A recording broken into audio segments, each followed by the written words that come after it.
Hello and welcome to Synder Tutorials. In this video, I'm going to show you how Synder can automatically assign classes to your online expenses when synchronizing them to QuickBooks. In order to set up Synder accordingly, go to the Smart Rules menu, Templates, select the Classes tab, and see the Set Class and Expense template.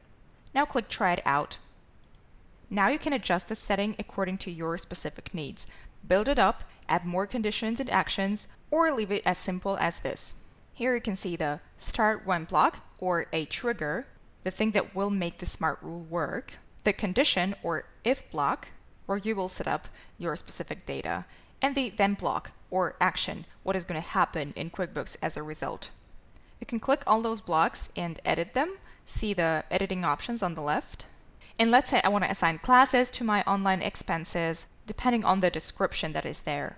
That's why I'm pretty happy with this template, which says line description contains a certain value. But if you want to base your rule on something different, you can click this drop down and see that there are many options available. So let's say you want to classify your transactions depending on the payee or vendor name, on the transaction date, on the billable status, amounts, and so on. So I'm pretty happy with line description.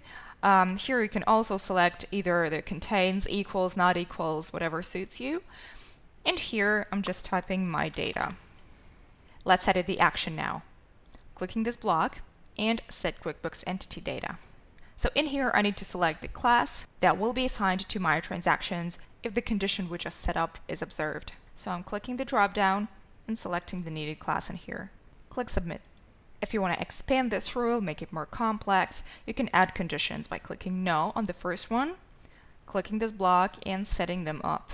So you can actually go for anything, like let's say line quantity is greater than 0, then send it to a different class, and so on. If you don't need all of those additional lines, you can just easily delete them afterwards. I'm pretty happy about how this rule looks like now, so I'm just saving it. Now, whenever Synder synchronizes an expense for me, this class will be assigned to a transaction which has the description that I set up in the Smart Rule. Now you know how to assign classes to your online expenses via Synder.